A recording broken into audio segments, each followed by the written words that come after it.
చమ్మ అని పెట్టారండి.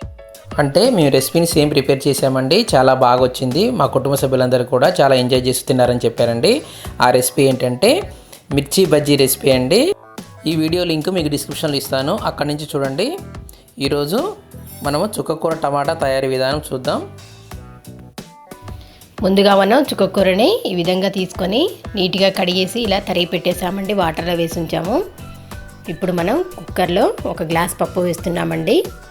నెక్స్ట్ దీంట్లో ఇది కడిగేసి ఇలా వాటర్ వడపోసుకోవాలండి. ఇలా కడిగేస్తున్నాము. నెక్స్ట్ దీంట్లో మళ్ళీ వాటర్ పోసి దీంట్లో ఆయిల్ వేసుకోవాలి. తర్వాత దీంట్లో పసుపు కూడా వేసుకోవాలండి. 2 స్పూన్ల పసుపు వేస్తున్నాము. ఆయిల్ వేయడం వల్ల పప్పు చాలా బాగా ఉడుకుతుందండి. ఓకే అండి. ఇప్పుడు స్టవ్ వెలిగించాము. ఇప్పుడు ఇది ఇలా పొంగొస్తుందండి. ఇప్పుడు ఈ విధంగా పొంగు వచ్చేటప్పుడు మనం కుక్కరు మూత పెట్టేసి విజిల్ పెట్టుకోవాలండి. అప్పుడు ఇంకా ఈజీగా ఉడికిపోతుంది పప్పు. చూసారు కదా, ఒక 3 విజిల్స్ వస్తే సరిపోతుందండి. ఓకే అండి, 3 విజిల్స్ వచ్చేసాయి. ఓపెన్ చేద్దాం. ఇప్పుడు చూసారు కదా, చక్కగా ఉడికిపోయింది. ఇప్పుడు ఈ పప్పులో మనం ఆల్రెడీ తరిగి పెట్టుకున్న చుక్క కూరను వేస్తున్నామండి. చుక్క కూర పుల్ల పుల్లగా ఉంటుందండి, కొంచెం గోంగూర లాగానే ఉంటుంది, చాలా బాగుంటుంది. చూసారు కదా. నెక్స్ట్ మనం చుక్క కూర వేసిన తర్వాత టమాటాలు కూడా వేస్తున్నామండి. పండిన టమాటాలు అయితే ఇంకా బాగుంటుంది. ఓకే అండి. నెక్స్ట్ మనం ఉల్లిపాయ ముక్కలు కూడా వేస్తున్నామండి.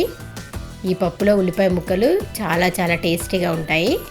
దీంట్లో మనం పచ్చిమిర్చి కూడా వేస్తున్నాము. నెక్స్ట్ ఉప్పు వేసుకోవాలండి. తర్వాత కారం కూడా వేస్తున్నాము. ఆల్రెడీ పచ్చిమిర్చి వేసాం కాబట్టి కారం కాస్త చూసుకొని వేసుకోవాలండి. చూసారు కదా. ఇప్పుడు దీని అంతటిని బాగా కలుపుకోవాలి. ఇలా కలిపేసేయాలండి. ఇలా అంతా కలిపేసిన తర్వాత కొద్దిగా ఎసరు పోసుకోవాలి. మనకి పలుచగా కావాలంటే ఎక్కువ ఎసరు పోసుకోవాలండి, లేదంటే మామూలుగా పోసుకుంటే బాగుంటుంది. ఓకే అండి, విజిల్ పెట్టేసాం. మళ్ళీ 3 విజిల్స్ వచ్చేదాకా ఉడకనివ్వాలి. ఇప్పుడు ఓపెన్ చేద్దామండి. 3 విజిల్స్ వచ్చేసాయి. చూసారు కదా, మంచిగా ఉడికిపోయింది. ఇప్పుడు దీన్ని మనం వెనుపుకోవాలండి, ఈ పప్పుని.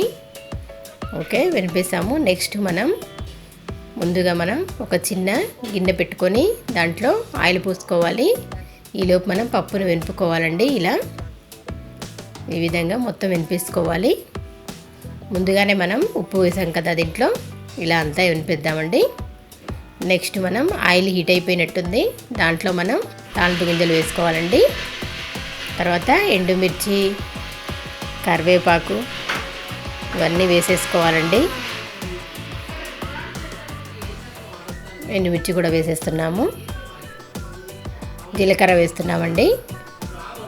ఎల్లిపాయలు కూడా వేసేసాము. ఇప్పుడు వీటన్నిటిని బాగా కలిపేసేయాలండి. చక్కగా వేగిపోయాయి. ఇప్పుడు ఈ తాలింపుని మనం ఆల్రెడీ చేసిన పప్పులో వేసేస్తున్నామండి. చూసారు కదా. ఇప్పుడు ఇదంతా కలిపేసాము. అంతే, ఎంతో రుచికరమైన వేడి వేడి వెరైటీ చుక్క కూర టమాటా పప్పు రెడీ అయిపోయిందండి. ఇది చాలా చాలా టేస్టీగా ఉంటుంది. కంపల్సరీ మీరు ట్రై చేయండి. మీకు ఎలా కుదిరిందో తెలియచేయండి. Thanks for your watching.